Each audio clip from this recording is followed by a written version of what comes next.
Before starting today's video, don't forget to subscribe to the channel and like the video to encourage us to provide the best. My friend Josh and I had been saving some extra money on the side to book a weekend at an Airbnb we had been eyeing for over 6 months. It was located in Portland, Oregon, and the price was exorbitant, but we believed it would be worth every penny. It was the perfect escape we needed from work, drama, and everything else. It would just be the two of us, best friends in a cabin in the woods off some back roads, with access to a private lake, and plenty of privacy. Or so we thought. We set off on a road trip in my van from Maryland, bringing everything we could fit inside. It was a pleasant journey, as I love road trips, and it only took us an hour and a half to reach our destination. Upon arrival, we quickly unpacked and had a light lunch of sandwiches and chips. We sat outside on the small porch area, letting the atmosphere sink in and relaxing. As we sat there, we contemplated our plans for the day. I expressed my excitement about going out on the boat, cruising, and fishing. We brought out the camp chairs and sat for a while, basking in the tranquility of the surroundings.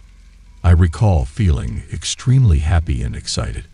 We grabbed our drinks, put on our bathing suits, and brought along some snacks, fishing gear, and other items to make the most of our day on the water. We both caught a fish and were pleased with our success. Afterward, we spent about 20 minutes cruising around the lake, enjoying the scenery. However, we wanted to return to the cabin soon to get ready for dinner and plan our remaining activities while we still had daylight. It's important to note that there were no other cabins or people around for at least a mile radius from where we were staying. We had complete freedom to do whatever we wanted as loudly as we wanted. The beauty of the natural surroundings was truly breathtaking, with trees surrounding us and the lake visible from a long trail that led to it. It was like something out of a movie. After dinner, we decided to hang out by the fire for a while. We enjoyed a few beers and such, but the day had taken its toll on us, and we were exhausted by 11 o'clock. We had woken up early that morning, spent the day in the sun, and I had only gotten a few hours of sleep the night before, so we both headed off to bed. As we wrapped up cleaning outside before calling it a night, I noticed something peculiar, a tall, shadowy figure out of the corner of my eye. I rubbed my eyes, hoping for better clarity, but it had vanished upon opening them. It was an odd occurrence, but since we were in the woods, I brushed it off as something benign.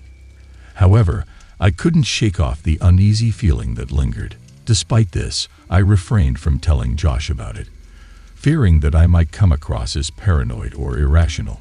Looking back, I regret not having taken a closer look at the time, as we might have been able to take precautionary measures earlier. The sound of a faint, ominous tapping on the front door stirred me from my light slumber. I nudged Josh, who was sound asleep, and he quickly roused from his slumber. He got up, seemingly about to open the door. "Are you crazy?" I hissed. "Don't open the door." It's crucial to emphasize that this was a red flag. We were a mile into the woods, on private property, and the sound was unsettling. I explained to Josh multiple times that we were on private property and that anyone knocking on our door was a red flag. The knocking persisted, getting louder with each hit. Eventually, a man's voice spoke from behind the door, but we couldn't get a good look at him through the window. He started pounding on the door aggressively, but didn't say anything. Josh grew increasingly frustrated and yelled at the man to leave immediately. At this point, Josh revealed that he had a concealed weapons permit and slowly opened the door with the gun concealed. We both stepped back as the man, dressed in all camo with a black ski mask and gloves, stood there staring at us. When he saw Josh's gun, the man bolted, and Josh chased after him while threatening him to never return. I started to have a panic attack at the thought of what just happened. We weren't sure what the man wanted. Perhaps he was trying to rob us or scare us. Despite our fear, we decided to stay the rest of our time at the Airbnb, since we had already paid for it. We were on edge for the rest of our trip, but were relieved that the man never returned. During my college days, I was part of the wrestling team, and we typically traveled in small groups. However, on one occasion, I had to travel alone to attend a tournament, and I had to book an Airbnb to stay in. Although it was not my first preference, it was the only option available. Upon arrival, the host, a tall, balding man in his late 40s, showed me around the one-bedroom loft and seemed quite friendly. After settling in, I spent the evening ordering DoorDash and watching TV to rest for the next day's tournament. Later that night, around 10:30 p.m., I heard some strange noises outside and someone talking, but I couldn't make out what was being said, although I didn't pay too much attention to it at the time. A few minutes later, as I left my bedroom to grab a drink of water and use the bathroom, I heard the voices again, this time much closer. I became concerned and walked into the living room to investigate. As I made my way out, I realized that the doorknob was being tampered with, and there was no other way out except through one of the windows if I needed to make a quick escape. I was filled with panic, and I had to make a quick decision on what to do next, so I went back to the bedroom to assess my options. After staying in my bedroom for a few minutes, there was a brief moment of silence, so I cautiously crept back into the living room to see what was happening. As I peeked around the corner, I noticed that the front door was wide open. I wasn't sure if someone was in the house or coming back, but I didn't want to stick around to find out. I knew it was time to make a run for it.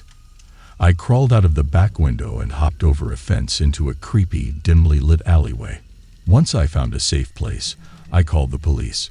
When the police arrived, there was no evidence of a break-in, and nothing was stolen or damaged. The front door was even closed when they arrived, which was bizarre.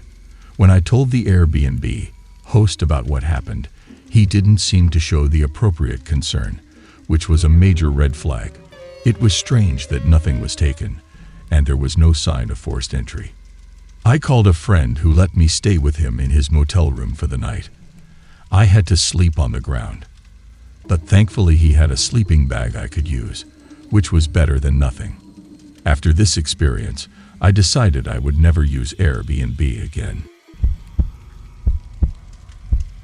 I enjoy traveling, sometimes with companions, but more often than not, I venture out on my own.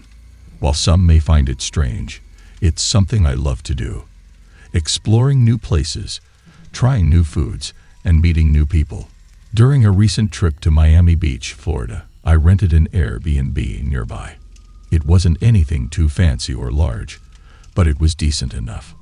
Though it didn't exactly match the pictures online and wasn't as clean as I would have liked, I'm generally an easygoing person and didn't let it bother me too much.